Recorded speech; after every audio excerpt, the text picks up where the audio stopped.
Hi Pisces! Welcome po sa ating channel at ito ang daily gabay tarot reading for January 20, 2025. Please be reminded kung naka-resonate kayo, comment down. Kung hindi ko naka-resonate, ibigay niyo po sa iba kasi general reading po ito. This is for you Pisces ngayong January 20, 2025.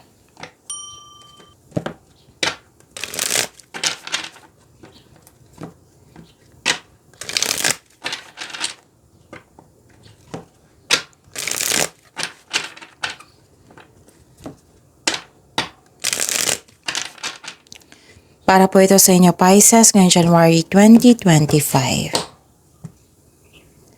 Maraming salamat po sa inyong patuloy na suporta at maraming salamat din po sa mga hindi nag-skip ng ads. Gamitin ang reading na ito bilang gabay lamang sa mga hindi pa nag-subscribe. Subscribe na po kayo at click bell notification para malaman nyo na may bago tayong video. Para sa mga gustong magpa-reading po, may lumabas dyan sa screen nyo ngayon. Panoorin nyo po at sundin ang instruction. Okay? So, yun. Spirit's Guide, mga ganap pa para kay Pisces ngayon January 20, 2025. I need 3 cards po.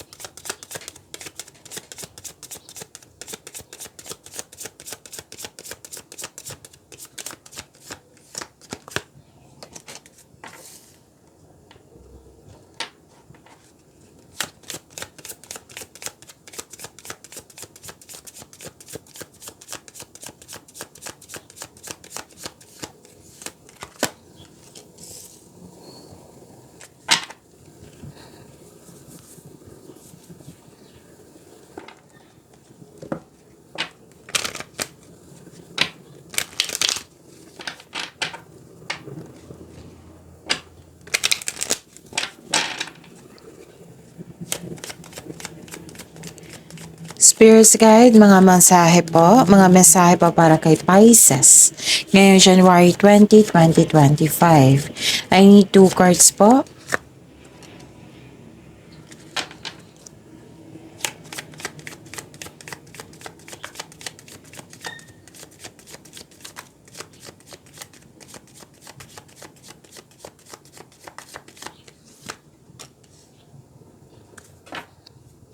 Okay. Pisces, ngayon January 20, 2025, stop overthinking kasi hindi yan nakakabuti sa iyo.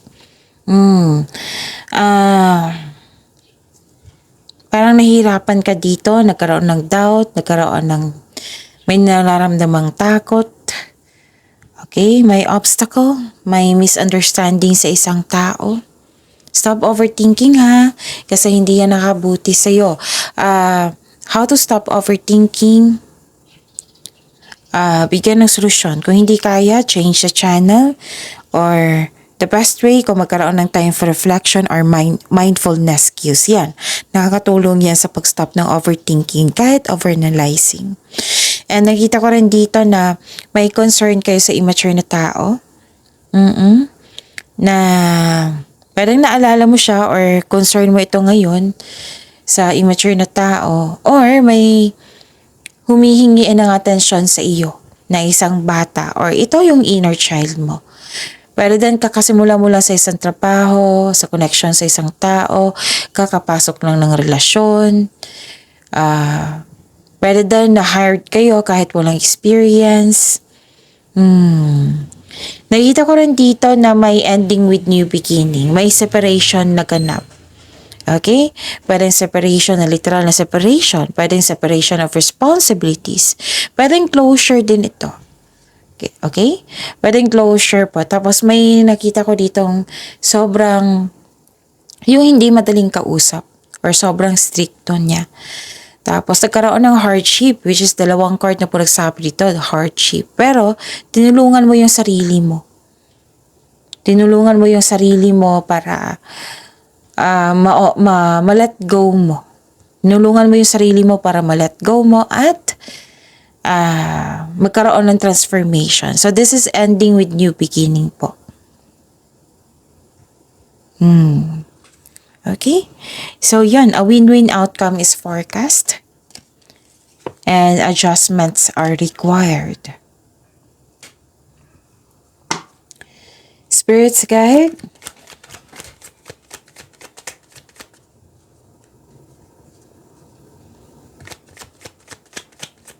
Energy po ni Pisces ngayong January 20, 2025. And the clarification of this card po.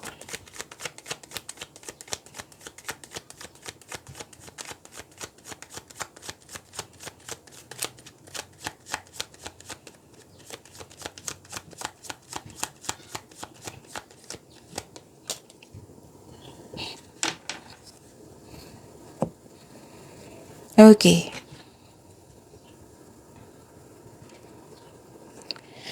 Kung may narinig kayo or may nakita kayong repeating message, meaning to say, pinupush ng cards nyo yan kasi ang ilan sa inyo hindi pa binigyan ng atensyon. Na kung maaari din po, bigyan nyo po ng solusyon at aksyon. Okay? Remember Pisces, at the end of the day, alam mo na ikaw lang taong may kakayahan at responsable na gumawa ng sarili mong katotohanan at kinabukasan. So ano yung energy mo, Pisces? Nakita ko dito na nagkaroon po ng disbalance. Yung disconnection sa isang tao, lumabas din dito. Lumabas siya sa oracle cards nyo at dito rin. Okay? And hindi nagkasundo, disunion, may conflict of interest, may naging impatient. Okay? And yun, may problema sa kaperahan, pwede. Or disbalance sa isang connection sa isang tao. Hindi nagkakaunawaan, hindi nagkibuan, nagkaroon ng space, or literal talaga na nagkaroon ng loss of connection, separation. Which is lumabas, diba? Sa oracle cards nyo as lumabas din dito. Pwede din nag-struggle ka kasi sabi ko sa inyo kanina pa na pwedeng mangyayari ito sa nakaraan na naalala mo ngayon or may nagpaalala sa iyo na kaya naalala mo ngayon. Okay?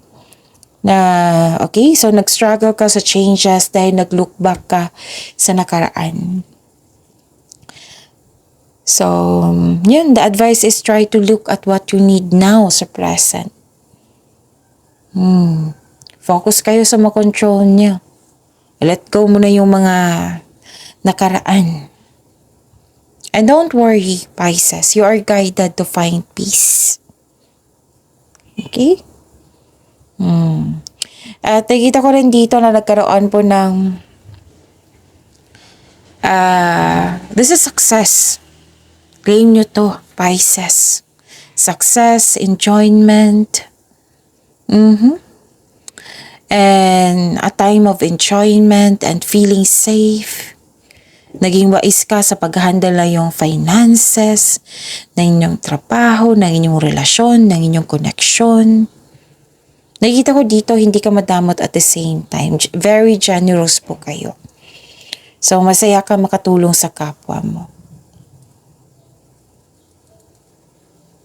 Okay? Nagpaplano ka ng bakasyon at bigyan ng oras ng sarili mo, Pisces. And deserve mo ito kasi na naging masipag ka sa iyong buhay karera. May promotion din ako nakikita dito sa trabaho. Pwede din na marami kang nag-level up yung kita nyo. Marami kang orders. Pwede ganun. Marami kang customer, kliyente. And please know, ang sabi ng card nyo po dito, this is your lucky day. L-U-C-K-Y, lucky day.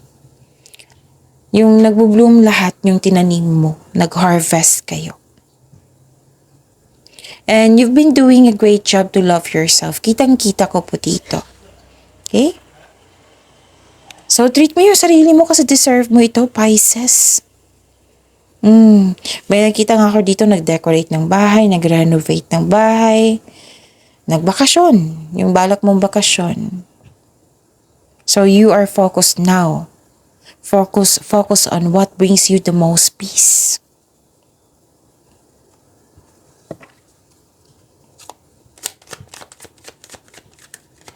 Spirits guide, career and money ni Pisces ngayong January 20, 2025.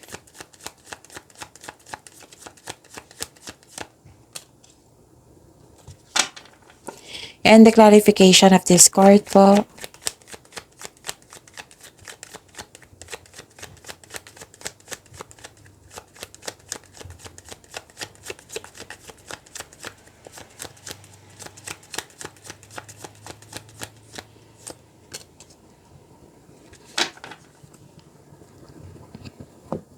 Okay, Pisces.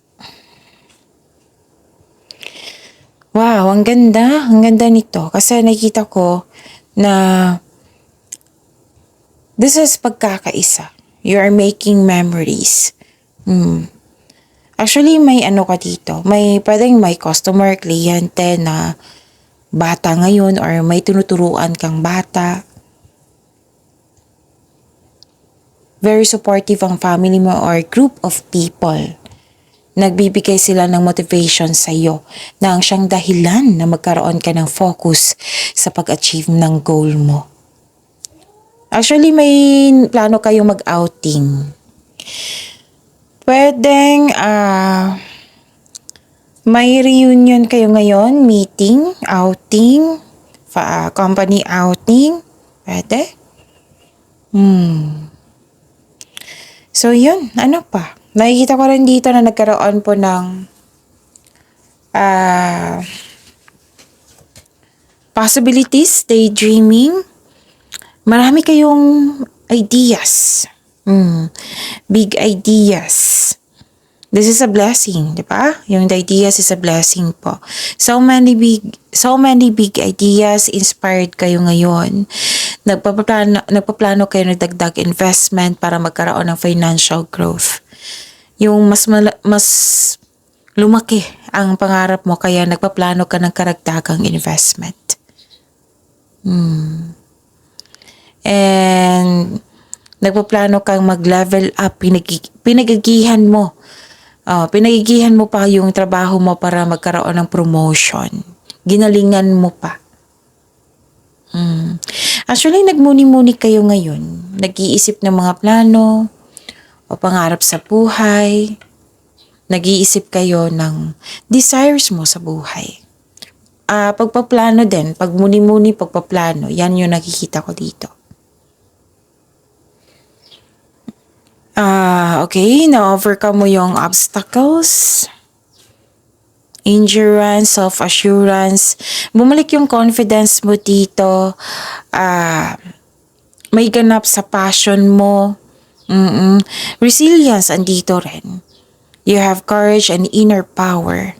Ito maging matatag ka sa sandaling ito, Pisces, kasi ma-overcome mo yung struggles or challenges mo sa challenges mo ngayon. Okay? And this card tells you na harapin mo yung fears or struggle or challenges kasi iwasan mo ito at mag-move forward ka with courage. Okay? So you don't know your own strength until it is tested. Feel your fears and take action anyway. You have a confidence and persistence in your career. Eager po kayo na ma-achieve yung you are eager to achieve a successful outcome sa work or business mo. So ang advice po dito, huwag kayong mag-give up or don't doubt your strength. Okay? Okay. At nakita ko rin dito na nakikita ko dito na nagkaroon ng concern sa sobra sa trabaho. Pwede din concern sa pwedeng concern sa isang sobra sa trabaho or sobrang paggasta. Yan yung nakikita ko po dito. May concern kayo sa kanyan. Okay? Pwede din naka-receive kayo ng concern na hindi ka nagkaroon ng sapat na time para sa inyong sarili, sa pamilya, or kayo ito na may concern. So, yun. This card asks you or tells you na focus na na focus sa emotional and mental stability. Kailangan mong mag-relax. Kailangan mong makinig sa inyong intuition. Yan yung sabi dito. You need to relax and listen to your intuition. Kung hindi nyo alam kung paano mag-connect sa inyong intuition, i-search nyo po sa Google on how to connect your intuition. Okay? Yun. Spirits Guide, Love Life, Self-Love, Partnership, and Romance ni Pisces ngayong January 20, 2025.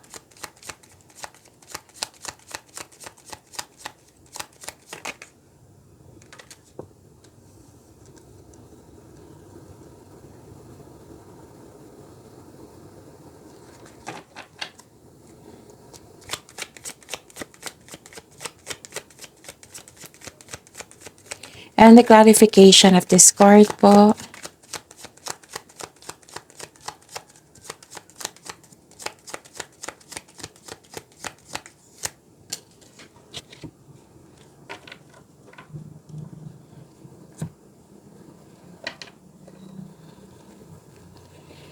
Maraming salamat po sa patuloy na tiwala at suporta sa ating channel.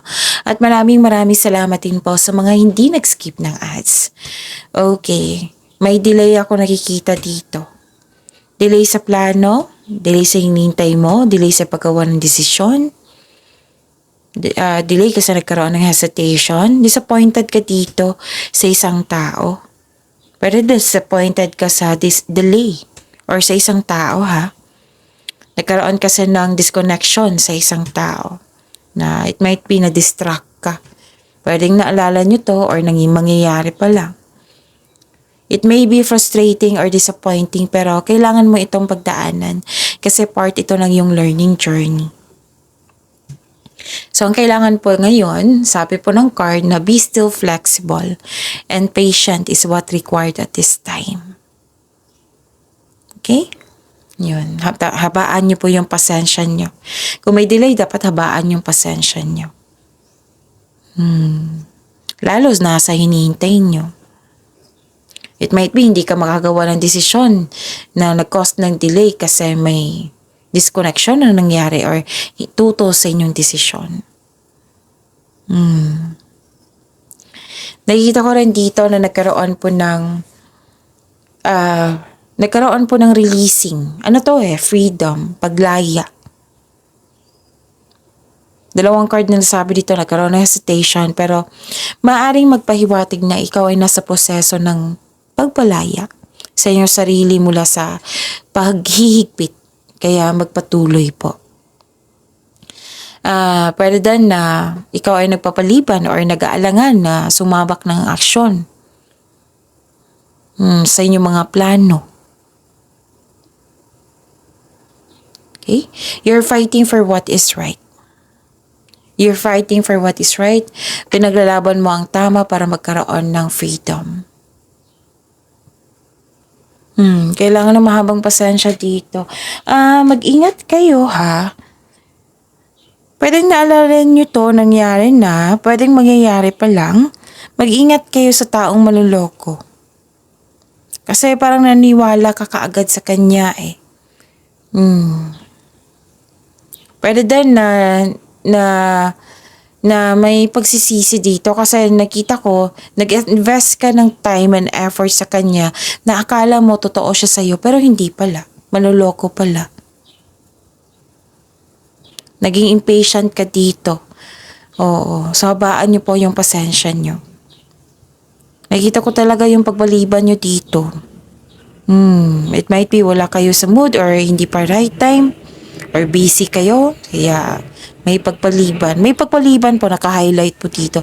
So, hesitation, andito pa rin. Yung delay, andito pa rin.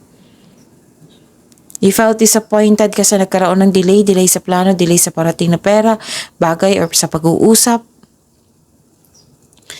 Nagkaroon ng hesitation para gawin o gawa ng aksyon ang iyong plano.